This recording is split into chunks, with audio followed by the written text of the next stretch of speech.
The new podcast, In the Shadow of Princeton, starts as the matriarch of a prominent Princeton family is found stabbed to death in her locked basement. Investigators look from a serial attacker to her family to Princeton University students. One hot-blooded investigator sees a conspiracy. Is he way off base, or does privilege let you get away with murder? In the Shadow of Princeton is available wherever you get podcasts, or you can binge it ad-free by joining Wondery Plus in the Wondery app, Apple Podcasts, or Spotify. Welcome back, everybody. It's Thursday, November 7th, 2024.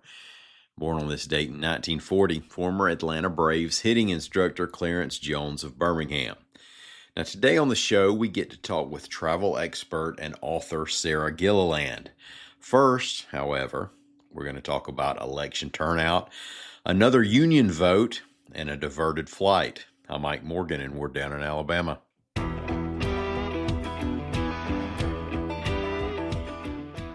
Turnout in Alabama as a percentage of registered voters fell below 60% on Tuesday for the first time in 36 years, reports AL.com's Mike Kaysen.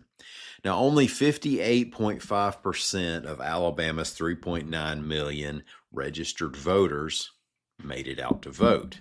The last time turnout was lower than that, George Bush was on his way to a win over Michael Dukakis in 1988. Turnout 4 years ago was just over 63%. You're hearing and reading about how Donald Trump did better in Alabama this time. And he did win by bigger margins in most of the state. Looking at gross numbers, he added nearly 16,000 voters this time around. But that's really dwarfed by the more than 80,000 fewer votes the Democratic candidate received Tuesday in comparison to the Democratic candidate in 2020. In other words, Trump's turnout held, while Kamala Harris's plunged in comparison to Joe Biden's. The Retail, Wholesale, and Department Store Union hopes the third time's a charm at the Amazon Fulfillment Center in Bessemer. Twice, employees at the center have voted down joining the union, but also twice, questions about Amazon's behavior around those campaigns have opened the door to redo elections. AL.com's William Thornton reports that an administrative law judge has ordered the third election. The judge ruled that the union proved 6 unfair labor practices that happened during the last election at the center. Those issues included what the judge called the unlawful confiscation of union materials from break rooms and restrooms. Amazon has indicated it will appeal the ruling. No date was set for a third election. A flight leaving Birmingham Tuesday for Chicago had to be diverted to Nashville International Airport, reports AL.com's Heather Gann. Southwest Airlines said that pilots received an alert that maintenance was necessary. They shut down one engine as a precaution and made the unexpected landing. Southwest told Nashville's WSMV-4 TV that passengers deplaned, were put on another flight, and after a short delay, were back on their way to Chicago. Hey, let's take a quick ad break so we can feed the staff. After the break, Sarah Gilliland will tell us about her new book, Perfect Day, Alabama, and we'll talk a little travel. If you share the love of hitting the road, you don't want to miss it. Y'all stay with us.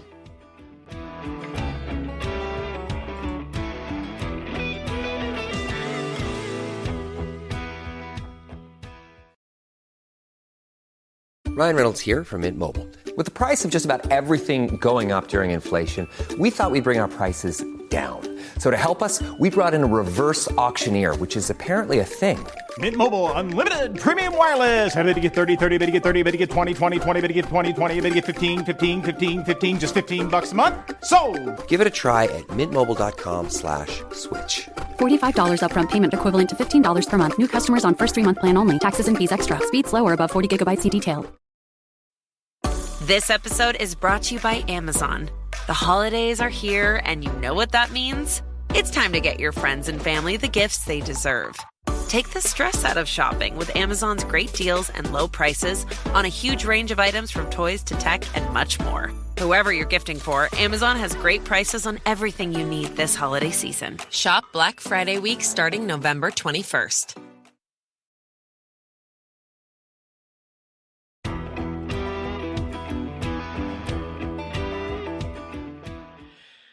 Hey, thanks for staying with us, everybody. Today on the show, we have a magazine published travel writer, a blogger for her website, On the Road with Sarah, and author of the new book, Perfect Day, Alabama. Sarah Gilliland, right here in the online Down in Alabama studio. Sarah, welcome aboard. And as we ask our guests, where are you in Alabama, at least when you're home, and how do you spend your time here? Yeah, thank you so much for having me on the show today. I really appreciate it. I currently live in the suburbs of Birmingham, Alabama, right down 280 in the Inverness area for anybody who wants some real specifics. And what was the second part of your question? I'm sorry, I've already forgotten.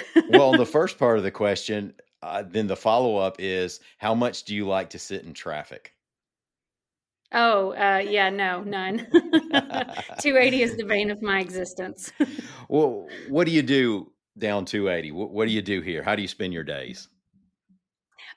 Gotcha. Okay. I thought that was the second part of your question, but then I was like, wait, I've gotten real detailed about where I live. So now I don't remember if that was it or not.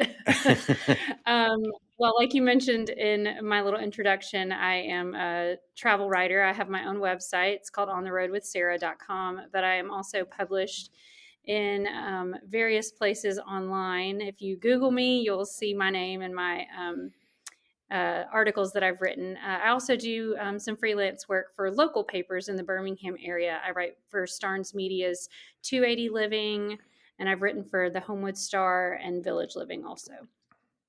Sure. I don't think my bosses will get on to me for that. I might need to check. I'm kidding. I'm kidding. You know, people have to be thinking, hey, being a travel expert sounds pretty good to me. Where's the next train out of here?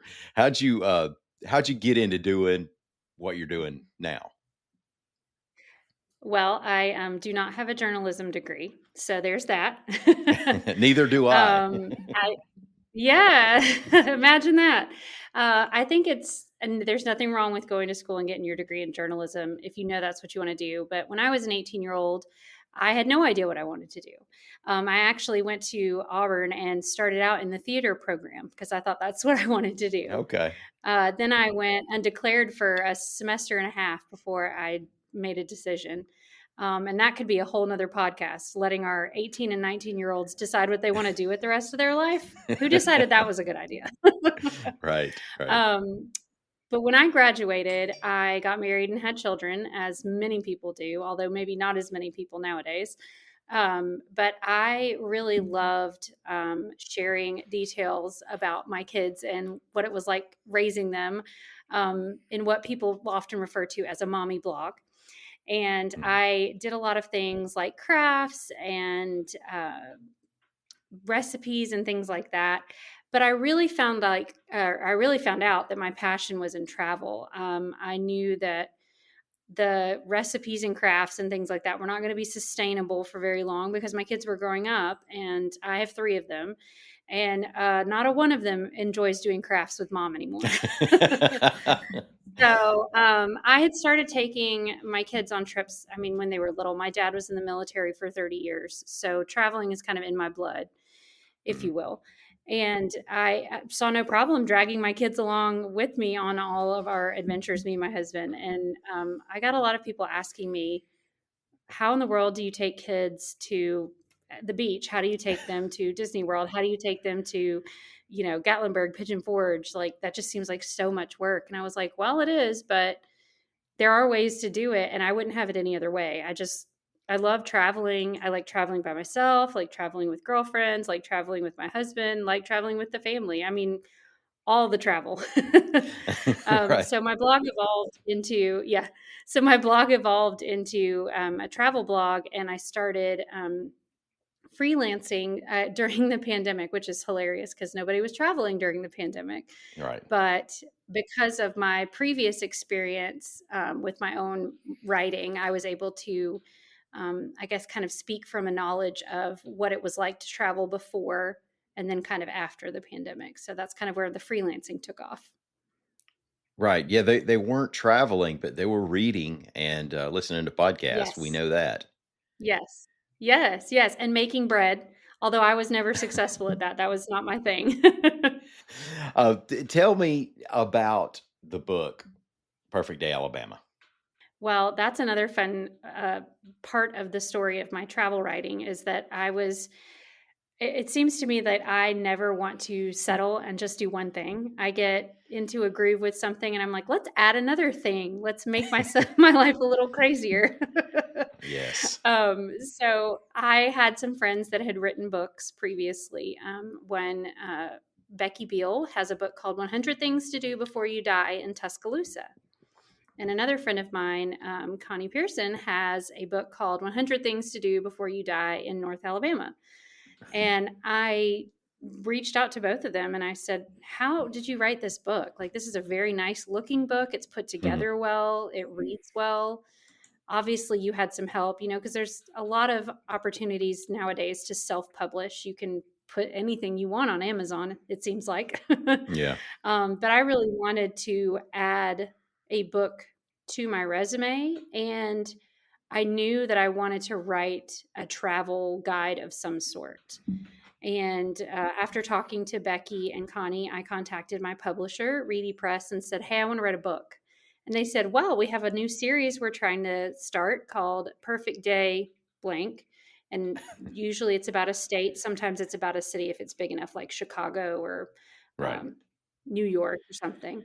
But I said, well, let me write about Alabama. Let me write about the entire state of Alabama, because I think so many people have preconceived notions about our state or have misconceptions about our state. And I wanted to reverse those, maybe give people another chance to give Alabama another chance.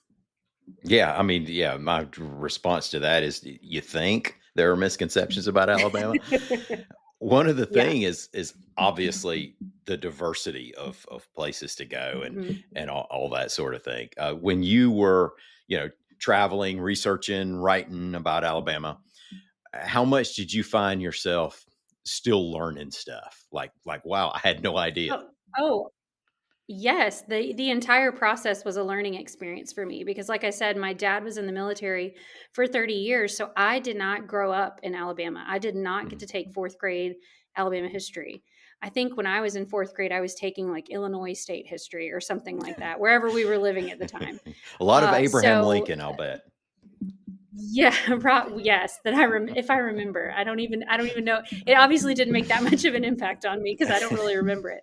But I loved learning so many things about the state that I didn't know. And I would tell my kids, hey, did you know that the Constitution of Alabama was signed in Huntsville? And they were like, yeah, Mom, we learned that in fourth grade.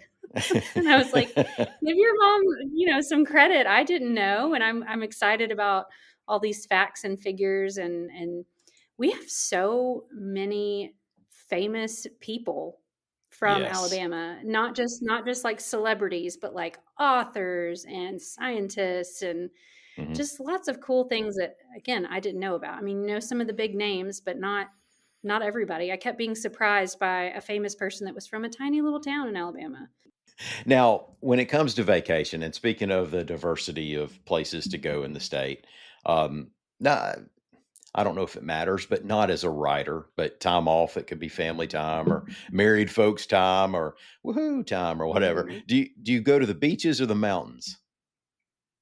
I'm a beach girl. I love Gulf Shores and Orange Beach. Those are my favorite places to go. I am married to a guy who loves the mountains, though. So, North Alabama is somewhere we like to go. We're not really like super outdoorsy, not into hiking and stuff, but there's plenty of beauty in North Alabama I can still get my hotel room, but enjoy the leaf peeping and things like that. I just love the beach personally. So I try to drag my family down there once a year at least. Which one do you find more literary? Where can you sit and be inspired?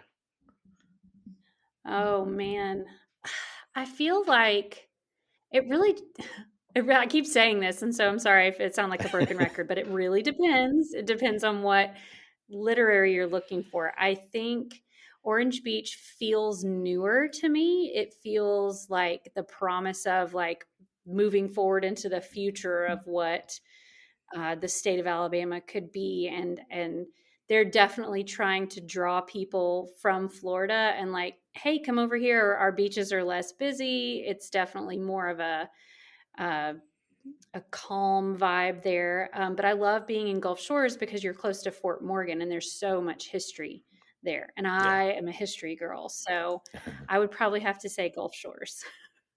While Perfect Day Alabama is obviously focused inside our state, the scope of your travels goes beyond. Tell me a couple of great go-to out-of-state destinations. Well, I'm a theme park junkie, so anywhere that's got some roller coasters is a favorite place of mine.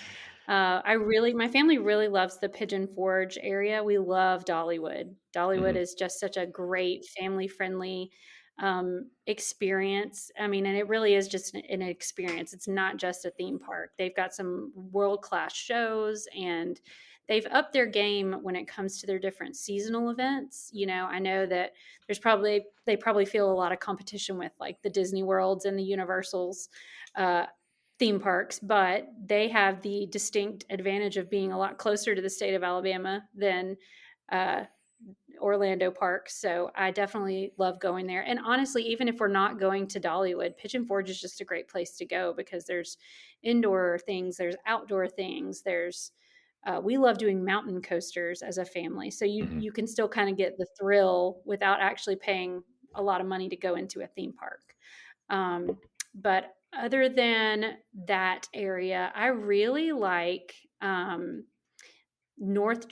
the North Georgia mountains, like the Helen, Georgia area. I went there for the Uh-huh. first time last year, and it's beautiful. And they've got some really cool like winery trails, and that's probably more of an adult like mom and Mhm. dad or girlfriend's getaway kind of thing. But Right. that's definitely an area that I've been drawn to, which is so interesting to me considering I just said I was a beach girl.